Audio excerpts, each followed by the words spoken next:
I'm so happy to be here in this space with you.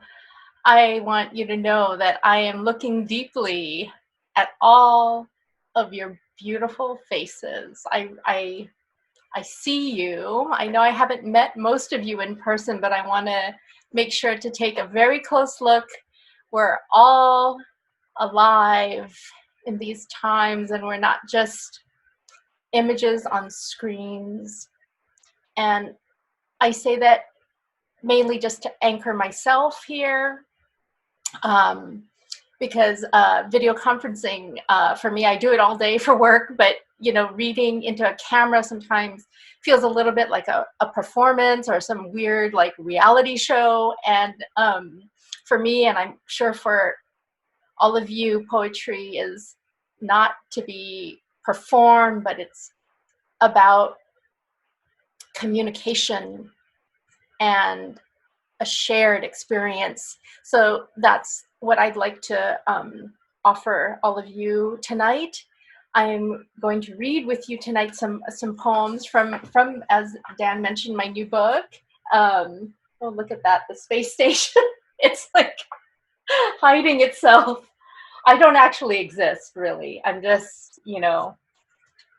bits, but I'll put a link to it. It's called La Chica's Field Guide to Bonsai Living, and it was released just over a month ago by Omnidon right here in the, they're headquartered here right in the Bay Area.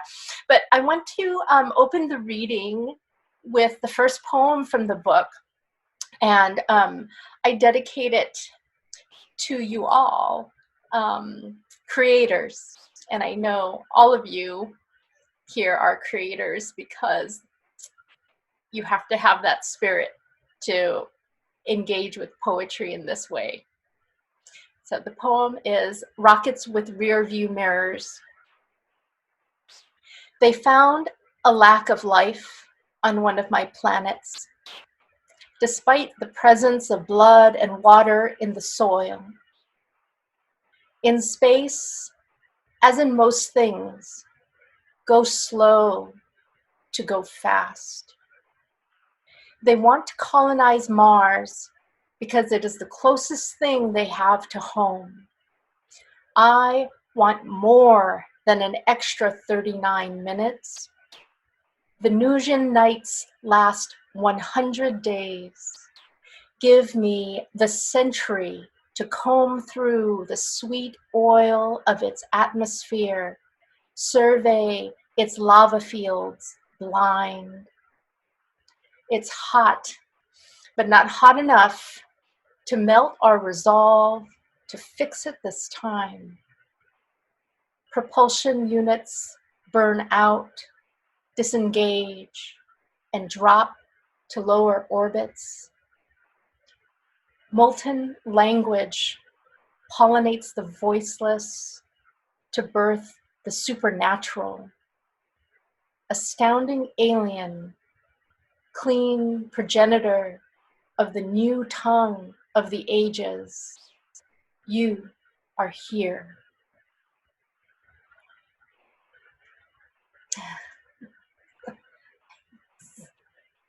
Now this background really makes sense, huh? The next poem I'd like to read, it's based on a scene I witnessed in Los Angeles in April of 1992. It documents the moment when everybody on a bus I was riding on, we were coming out of South Central Los Angeles, the moment when we collectively understood that a not guilty verdict had been delivered in the trial against 4 LAPD officers accused of beating Rodney King. So many of you may remember that this beating had been filmed and broadcast widely to the public. The footage showed officers striking King with their batons 56 times. And again, this was a not guilty verdict. Villanelle on Los Angeles, 1992. She was half his size, but her arm was light years long. He was straight-backed and strode in never-been-wet boat shoes. How his feathered honey hair jerked when schoolgirl knocked him down. Dookie braids escaped gravity on her head made strong by the verdict of 12 strangers. No change of venue as her fist to his face broadcast the news light years long. Our heads bobbed against hazy bus windows all along the route from Slauson to downtown. But as her fist flew at McClintock, we all knew that schoolgirl knocked him down. The driver whistled low and switched his radio on as the motor moaned to dams, signaling corner coups that would reveal a city burned down blocks light years long. Shopping carts rattled, careened unboxed TVs sidelong. Out store doors, flattened shoeboxes bloomed their gray pulp hues, while men on roofs held rifles, 'cause schoolgirl knocked him down. Hair trigger, DUI, orange juice, and truncheon wrong into law of brick and fire. Oh, pyritiants, you crews, burn through resins, put a spit shine on fear light years long. Kamsahamnida, how you like us now? Schoolgirl knocked him down. Nice. And this next poem is called The Queen of Needles for Philip Seymour Hoffman. This is a do-over for a master of spinning heavy cloaks. Longing for the armor of gods, I dress myself in chemicals and the occult of basketball. I grace each day with a half-boner I call mastery and a pet donkey named fame. You who don't know who I am, but I bet you couldn't do better. You who eat up the beast like ice cream. Before you know it, I'll be on the short road down the middle age of morphine. This is, but I am not tragic.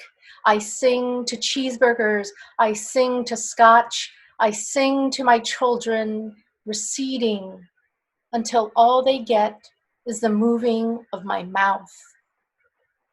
Is it enough to dispense of each day in this way? Tap the bar, a slap on the face. Tap the bar, a punch in the gut. Tap the bar, a kick to the nuts. Jack of spoons, queen of needles. Make it go faster. Make me do the things I hate most.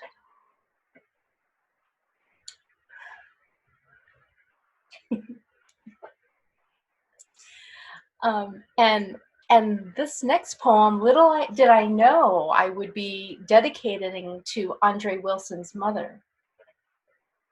It's rooted in an article I read in the LA Times about 30 years ago, and it includes the following statement from Marlon Brando that haunts me to this day because it is tragic, poetic, mythic, all at the same time. And the quote that spurred this poem is, "The messenger of misery has come to my house and has also come to the house of Mr. Jack Drolet in Tahiti."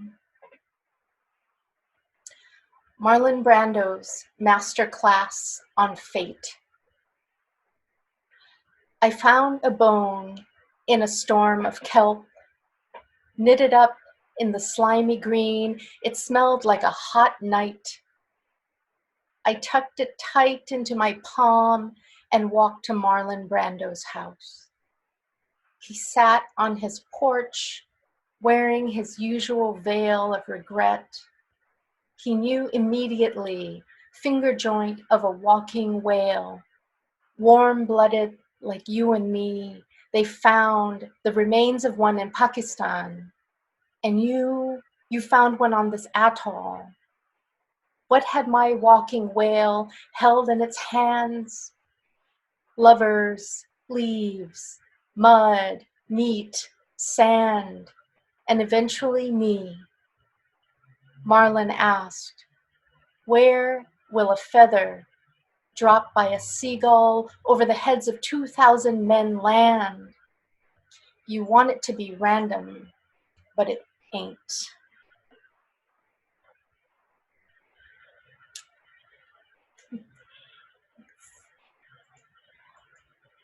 And I'd like to follow with a poem that I wrote based on a trip we made to Tucson, Arizona in January of last year. We visited the Tohono O'odham Nation Reservation. They had convened a human rights hearing for the United Nations. The official name of it is the United Nations Expert Mechanism on the Rights of Indigenous Peoples, and it was convened in the context of borders and migration and displacement. And this poem is rooted in testimony I witnessed at this hearing. It's called Flaws. He glowed wonder when he saw the ground giving them up. Waxy skins peeled back, revealing brown gleaming in borderland sun. He thumped the globes for answers, heard rustling and low hanging mesquite, and in the stillness in between leaves, lowed the heart's acknowledgement. For this he thanked, grasped, and plucked in a good way. So happy he would have floated off if the antler palm hadn't snared his shoelace and escorted him back to his truck. At checkpoint, uniforms smashed everyone with hammers, looking for kilos of cocaine growing in gourds. Flaws in the mind are replicated on the land. Skins cracked, seeds shivering. Flaws in the mind are replicated on the body. Guard said, "Stop your crying, it's just gourds." He said, "These are the hearts of the deer." Bodies poised and muscular, listen for them come for you in the night. Metal totem whirring with the flawed focusing of glass eyes upon you, so accustomed to the sound of surveillance, you suspect it is the tune of existence. Thump, trump, thump. This is the sound of velvet grazing against fresh concrete, 2,000 miles bleeding.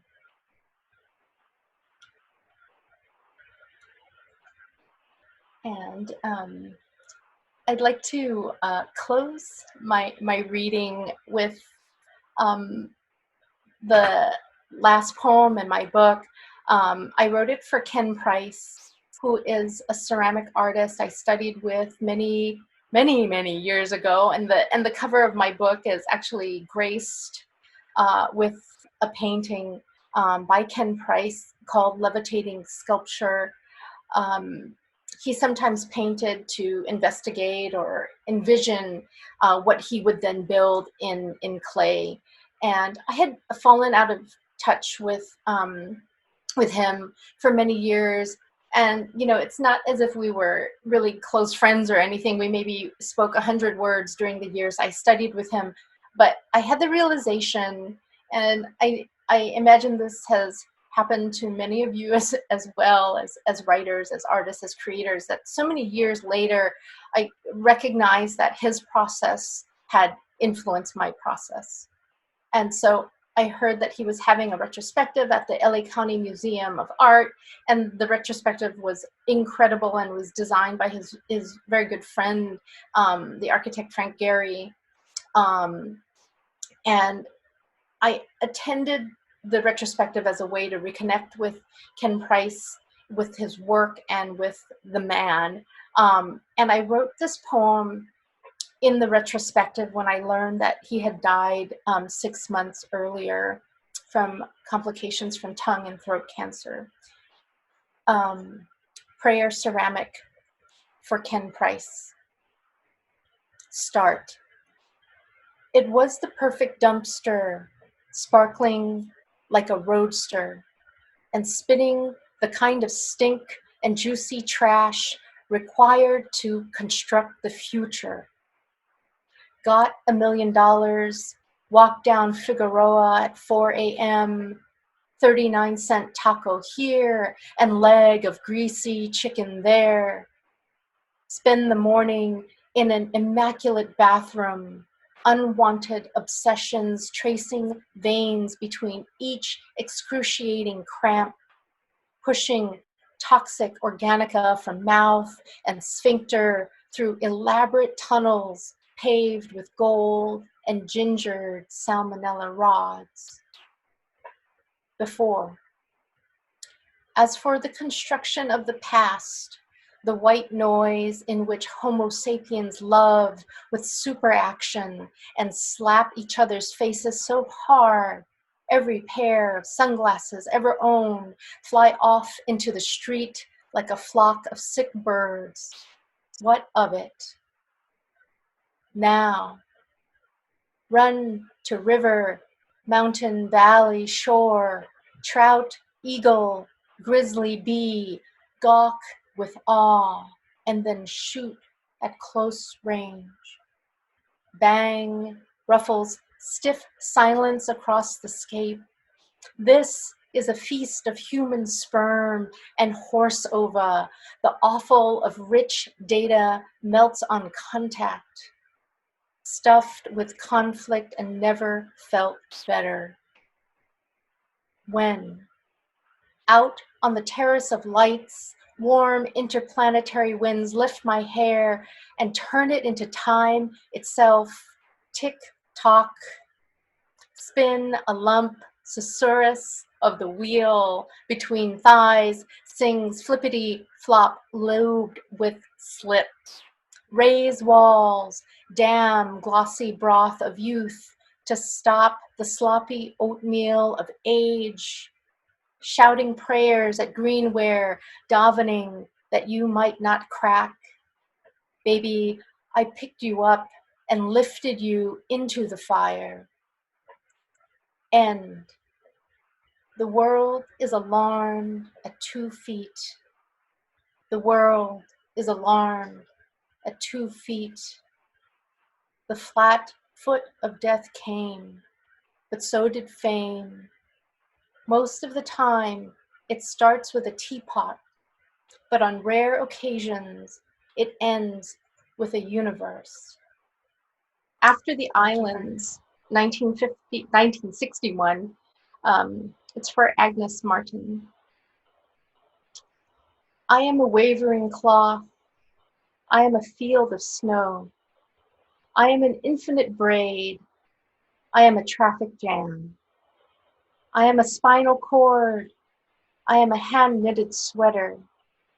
I am a crumpled sheet of paper. I am a bowl of popcorn. I am a fingernail collection. I am a good person. I am a good. I am a person. I am drawn by every hand.